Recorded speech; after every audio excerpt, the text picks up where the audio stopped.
Hello à toi si tu es coach. Une de nos clientes, Yasmine, a fait un close à 4 000 euros. Comme tu peux le voir, on est sur la conversation juste ici. Et ce qui est intéressant, c'est qu'elle a fait en une journée plus que ce qu'elle ne faisait en un mois. Elle est passée de 5 000 à 6 000 euros par mois à faire 4 000 euros de profit en une seule journée. Elle arrivait à faire des mois à 4 000 à 5 000 de profit avec des paiements plusieurs fois, beaucoup de visibilité, grâce à un tunnel qu'on a mis en place. Un tunnel avec précision qui s'adapte au marché actuel, qui s'adapte à la baisse de confiance sur le marché actuel et qui te permet de vendre à une micro-audience qui a le budget. Donc je vais t'expliquer précisément le tunnel que j'ai structuré pour moi parce que j'ai pu accueillir plus de 80 coachs pendant les 3 derniers mois à qui j'ai implémenté ce tunnel et comment je l'ai implémenté pour moi pour passer ma propre offre en B2B de 5 000 euros par mois, plus de 70 000 euros par mois de profit. Donc je vais tout expliquer de A à Z, le marché change et si tu peux t'adapter, tu vas comprendre exactement à quel point ce tunnel est puissant. Je vais t'expliquer durant les prochaines minutes, on va sortir le stylo, hop. La mission numéro 1, comment sortir du business et simplifier ton activité pour te concentrer là où tu as du levier. Comment mettre en place un système d'acquisition que j'ai copié sur le marché américain et que j'ai pu adapter et nuancer par rapport au marché français. Le système en troisième étape pour construire un lien de confiance avec ton audience ne vaut pas être simplement celui qu'on voit le plus, mais celui à qui on fait le plus confiance ou celle à qui on fait le plus confiance.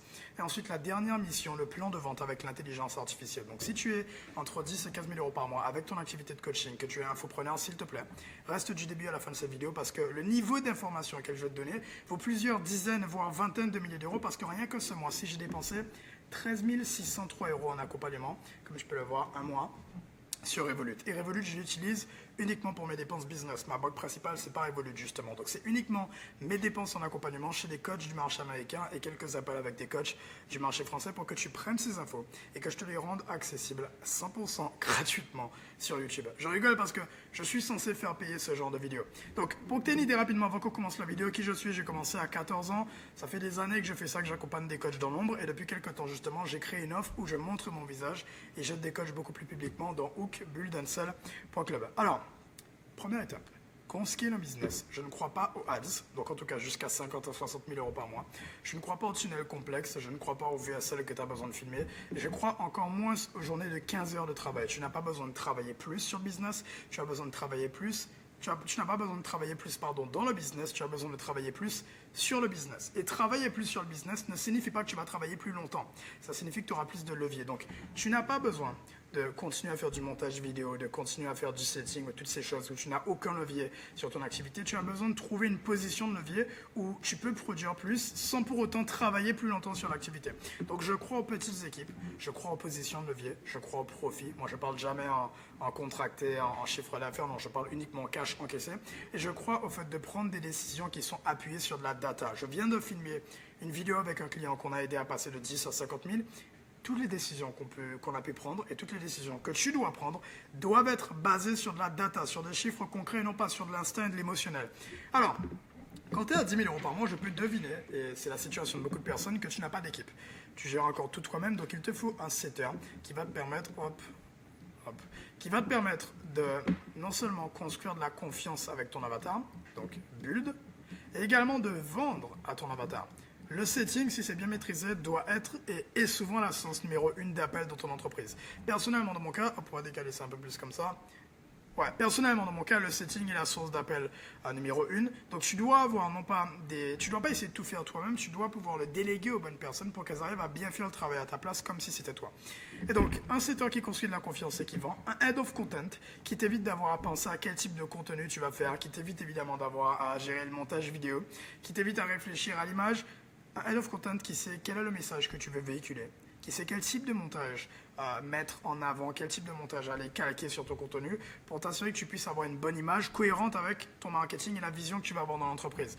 Le problème actuellement, c'est que tu vas passer pas mal de temps à faire du montage vidéo, gérer ton Instagram, gérer ton TikTok, puis gérer YouTube. Ça pompe tout ton temps et tu n'as aucun effet de levier. Ton levier, c'est sur le fait de produire du contenu, de filmer le contenu, pas d'aller monter des vidéos. Pas d'aller réfléchir à quel type de contenu fera sens. Tu dois juste simplement être le visage de la brand. Donc, un of content qui le gère, une VA virtual assistant qui vient gérer toutes les tâches un peu chiantes que tu répètes, comme gérer des prospects pas qualifiés, etc. Il te faut quelqu'un qui peut gérer ce qui prend du temps. Et ensuite, potentiellement, un media buyer. Et comme tu peux le voir, chacun des rôles ici te permet justement d'avoir une position de levier.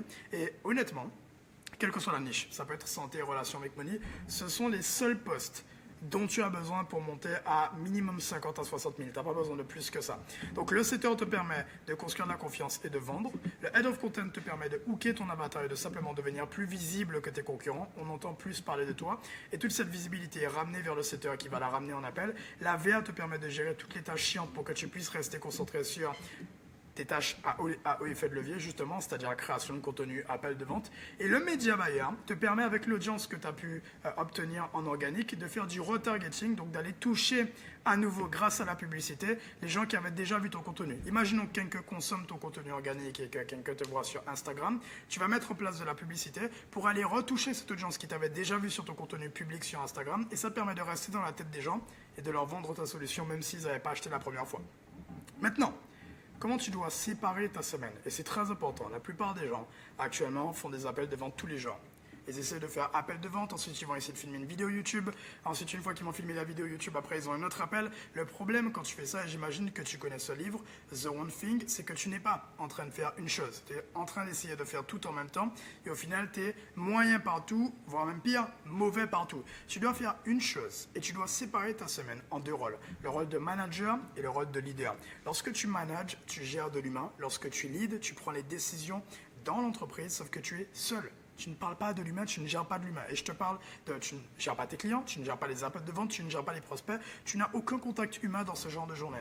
Donc, dans tes jours de manager, tu peux ouvrir 6 disponibilités. Par exemple, avec un de nos clients, justement, son programme est à 2000, il a un taux de closing de 30%, il a besoin de 25 nouveaux clients par mois. Imaginons qu'il justement close à 30%, c'est 6 clients par semaine, donc il a besoin d'avoir 24 appels par semaine.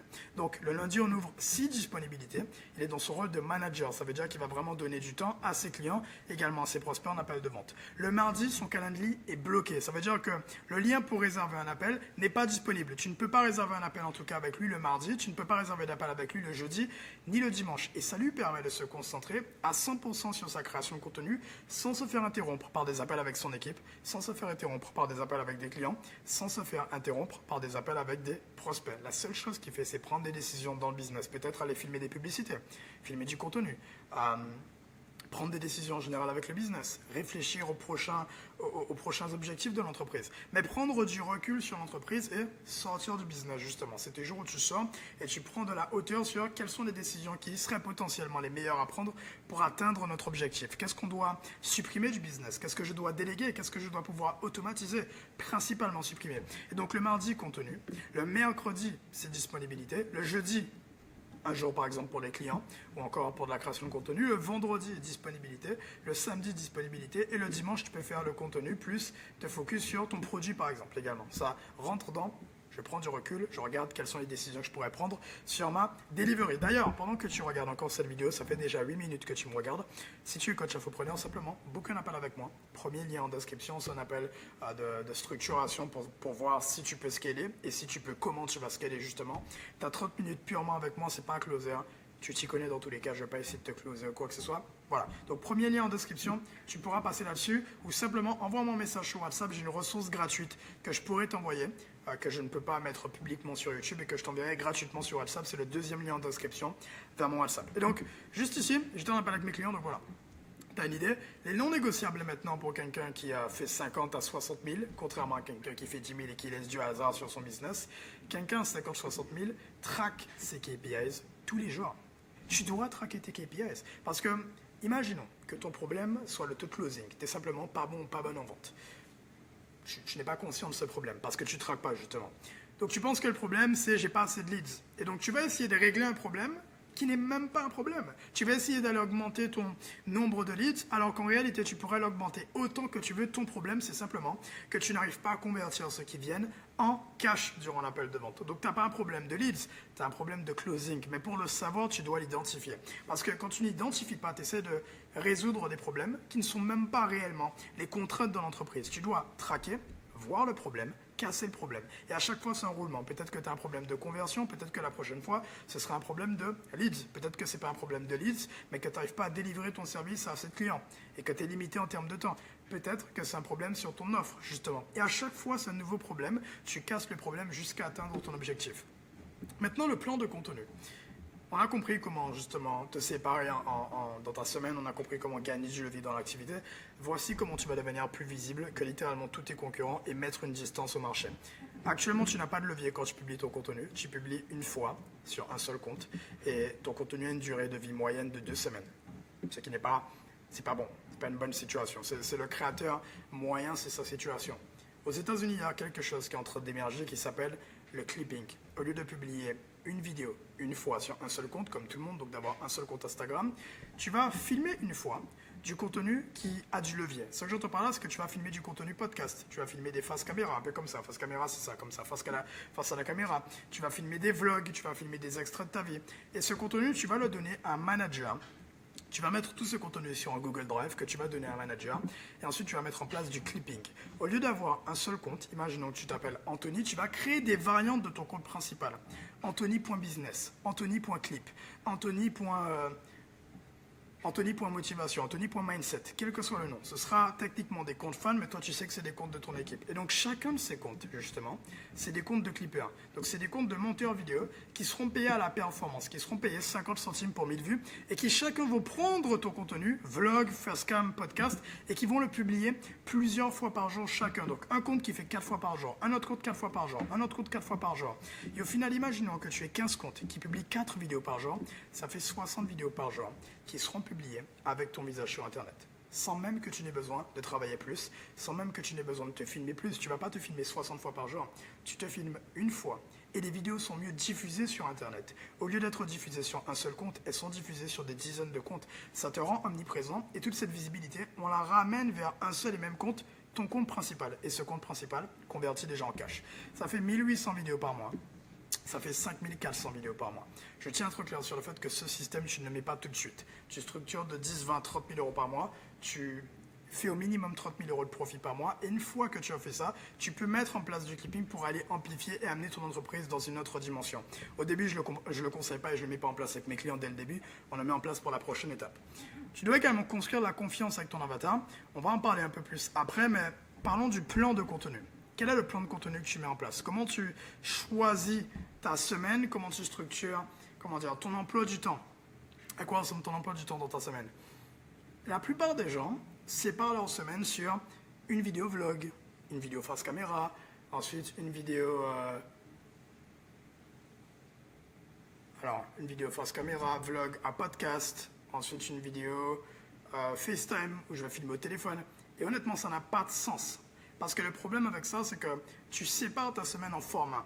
Alors que tu dois séparer ta semaine et ton plan de contenu en intention. Donc l'intention sera associée à un type de contenu. Laisse-moi bien te faire comprendre ce que j'entends par là. Le lundi, tu peux faire du contenu de preuve. Le contenu de preuve peut se manifester par des appels avec tes clients. Ensuite, le mardi, tu fais du contenu de crédibilité. Crédibilité, c'est quoi? C'est quand tu parles de tes résultats, tu incarnes le message. Si tu aides les gens à perdre du poids, tu montres ton physique, tu expliques comment t'en es arrivé là. Si tu aides à faire de l'argent, tu montres que tu gagnes de l'argent. Comment t'en es arrivé là? Crédibilité. Donc ça peut se manifester par des simples vidéos justement. FaceTime, donc tu parles à ton iPhone directement, pas de montage, rien du tout. Ensuite, ça peut être une vidéo de valeur. Ça peut être à ce moment-là justement une vidéo face caméra, tu filmes, studio, podcast, etc. Ça peut être une vidéo émotionnelle, ça peut être un vlog. Ensuite, le vendredi, de la preuve à nouveau. Donc, tu montres des appels avec tes clients. Ce que j'entends par là, c'est que je ne sépare pas ma semaine par format, je sépare ma semaine par intention. Le lundi, je montre de la preuve. Le mardi, je montre de la crédibilité. Le mercredi, je montre de la valeur. Le jeudi, de l'émotion.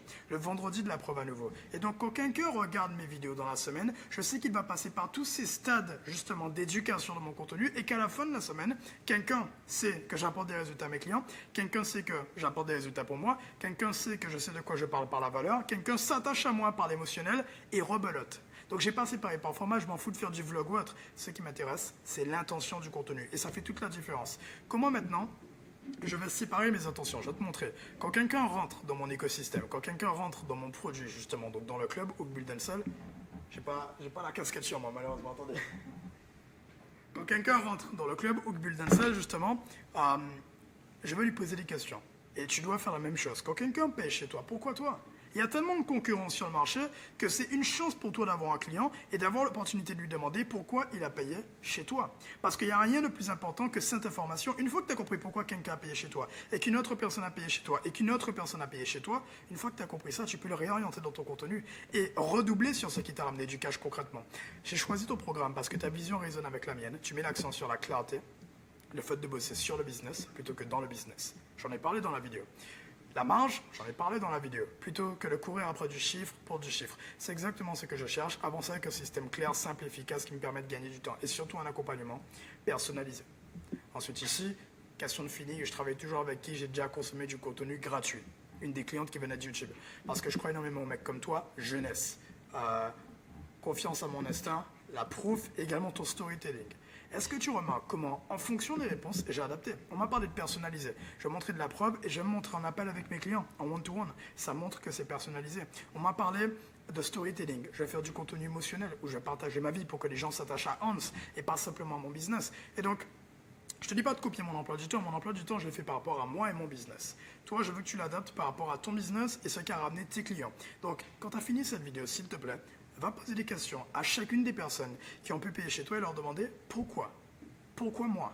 Et pourquoi pas quelqu'un d'autre? Une fois que tu as compris ça, tu donnes toutes ces informations à ChatGPT et ça te permet de créer ton plan de contenu avec de l'intention.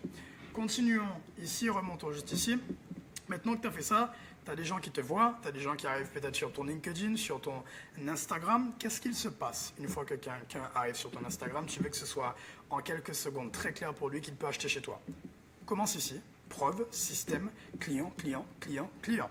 Donc, ça c'est si tu es en B2B. Maintenant, si tu es en B2C, tu peux dire commence ici, ma vie, tu incarnes le message, la vie de rêve de ton avatar, client, et ensuite mon histoire. Donc, juste avec les stories à la une de ton Instagram, quelqu'un en quelques secondes peut comprendre en passant de je ne te connais pas à je te connais et j'ai potentiellement au moins envie de réserver un appel avec toi parce que je me suis attaché à toi. Je vois que tu as une vie que j'aurais aimé avoir, je vois que tu apportes des résultats à tes clients et je te connais également. Je connais ton système avec Commence ici. Donc, ça permet de construire la confiance en quelques secondes et en plus des stories à la une sur ton Instagram, tu vas utiliser ce que j'appelle les séquences de stories Instagram. Le lundi, tu peux faire une séquence de preuves, tu montres les résultats de tes clients. Le mardi, tu montres de la crédibilité, tu montres toi. Le mercredi, tu parles de valeur. Pour bien que tu comprennes ce que j'entends par valeur, valeur, c'est simplement que tu parles de ton mécanisme. Si tu aides quelqu'un à perdre du poids, c'est bien. Mais comment tu l'aides à perdre du poids? En quoi la manière dont tu aides tes clients à perdre du poids est différente? C'est important parce que tout le monde aide à perdre du poids. Tu te différencies sur comment tu le fais justement. Ensuite, l'émotionnel, une story d'émotion. Tu peux partager simplement ta vie ou faire en sorte que ton avatar s'attache à toi. Et à nouveau, rebelote, preuve, émotion, valeur. Quand tu fais une séquence de story Instagram, pour que tu puisses bien comprendre ce que j'entends par séquence de story Instagram, je vais te montrer. Merde. Instagram. Hop. Voir l'archive. Voilà. Tout ça, en fait, c'est mes séquences de story Instagram. Je vais te montrer une de mes séquences, juste ici. Lead flow à 4 000 € par jour. Je commence par de la preuve, enfin de la crédibilité. Je montre mes résultats. Ensuite, donc là, j'apporte de la valeur. Je parle du mécanisme. Là, je montre une cliente. Preuve. Là, je montre une autre cliente. Preuve, justement, Yasmine, que j'ai montré au début. Et ensuite, après, je fais un call to action. C'est ça une séquence de story. Comme tu peux le voir, je ne partage pas simplement ma vie. Je suis très intentionnel sur le fait que je veux convertir. Donc, je hook mon avatar, je raconte une histoire, je fais un appel à l'action et ensuite, je montre de la preuve à la fin. Comment on restructure une offre? Comment on fait pour faire en sorte d'avoir une offre unique sur le marché en 2025? Qu'est-ce qui fait qu'on va acheter chez toi? C'est bien, on te voit, c'est bien, tu arrives à construire de la confiance. Maintenant, la personne est en appel de vente avec toi. Pourquoi elle devra acheter chez toi et pas chez quelqu'un d'autre? Je vais utiliser une framework que j'avais prise chez William Brown, peut-être que vous le connaissez, peut-être que vous avez déjà vu sa tête sur YouTube, ça ne m'étonnerait pas. Merde, là, je suis allé sur son programme. Attendez, William... Bon, j'allais sur son programme, mais voilà. William Brown, en tout cas, un coach américain qui a fait 16 millions d'euros. J'avais pris justement cette framework chez lui, j'ai trouvé ça très intéressant. Comment tu te différencies sur l'offre? NESB. Ça doit être nouveau. Ce que tu vends doit être nouveau. Tu aides encore une fois à perdre du poids. Tu aides à gagner de l'argent. Tu aides à avoir une meilleure santé mentale. En quoi la manière dont tu aides est nouvelle? Parce que tout le monde le fait, tu as déjà de la concurrence. Donc tu dois trouver une façon de présenter ton offre qui est nouvelle, parce que la nouveauté vend de l'espoir. Et quand tu vends de l'espoir, les gens ont envie d'essayer chez toi, ils ont envie de payer chez toi. Ensuite, facile, tu dois vendre de la facilité. Personne n'aime les systèmes complexes, tu vends de la facilité pour ton avatar. Ensuite, simple. Pardon, pas simple. Safe. Ça doit être sécurisé pour ton avatar. Tu ne dois pas faire ton avatar sortir de sa zone de confort. Quelle est sa zone de confort après tout et comment tu peux faire en sorte de l'aider à atteindre l'objectif sans pour autant trop le brusquer. Les gens n'ont pas envie de sortir de leur zone de confort. Comment tu évites justement de les sortir de leur zone de confort? Et ensuite, gros potentiel. J'aime bien prendre l'exemple de Yomi Denzel avec le dropshipping. Il arrive avec le dropshipping, il te dit, écoute, personne n'en parle, c'est complètement nouveau, dropshipping. Ensuite, c'est complètement facile. Tu as juste besoin d'un ordinateur, tu peux être étudiant fauché, tu n'as pas besoin de budget, easy. Ensuite, safe. C'est-à-dire que tu ne les sors pas de leur zone de confort. Écoute, tu n'as pas besoin de budget pour commencer. Tu as juste besoin de connexion et de téléphone. Tu n'as pas besoin d'être intelligent. Tu n'as pas besoin de montrer ton visage. Il sait exactement que son avatar ne veut pas faire ces choses, donc il les rassure en disant, écoute, tu peux atteindre X objectifs sans pour autant avoir besoin de faire ça, ni ça. Tu peux perdre du poids sans pour autant sacrifier ton snack préféré. Tu peux avoir une meilleure santé mentale sans pour autant déséquilibrer ta vie perso et vie pro, quel que soit ce que ton avatar a peur d'éviter. Combien de temps il prend pour atteindre l'objectif? Quel est ton pricing? Comment il arrive à atteindre? Où est-ce que ton avatar te voit généralement? Où est-ce que tu peux attirer ton avatar idéal? Et quelles sont les objections qui reviennent le plus souvent? Une fois que tu présentes l'offre, tu lui as pitché l'offre, quelle est l'objection qui revient le plus? Ah, mais j'ai envie de gagner de l'argent, j'ai envie de scaler mon entreprise, mais j'ai pas tant de temps. J'ai envie de scaler mon entreprise, mais j'ai pas envie de devenir trop connu. J'ai envie de scaler mon entreprise, mais j'ai envie de garder du profit. Quelles que soient les objections qui reviennent, tu dois pouvoir les identifier et avoir une réponse à chacune des peurs et des questions de l'avatar. Une fois que tu as fait ça, tu as pu structurer ta proposition unique de vente. Et tu dois pouvoir justement prendre tout ce que je t'ai donné, donc N, E, S, B, tout ce que je t'ai donné ici, le temps, le pricing, comment, où est-ce que tu attires l'avatar et les objections, et structurer ton offre en une seule phrase. Donc, j'aide X avatar à atteindre X objectifs grâce à la méthode unique, sans pour autant avoir besoin. Tu structures ton offre en une seule phrase. Voilà. Maintenant qu'on a fait ça, j'espère que cette vidéo a pu t'aider. Écoute, réserve un appel avec moi simplement si tu as des questions et que tu veux accéder à la ressource gratuite beaucoup plus poussée que ce document que j'ai créé et accéder directement par WhatsApp. Envoie-moi un message sur WhatsApp directement et je verrai comment je peux t'aider. Ce sera un plaisir. C'est mon WhatsApp pro, c'est pas mon WhatsApp perso. Donc c'est pas un problème. N'hésite pas si tu as des questions et on se voit directement sur la prochaine vidéo. Ciao, ciao.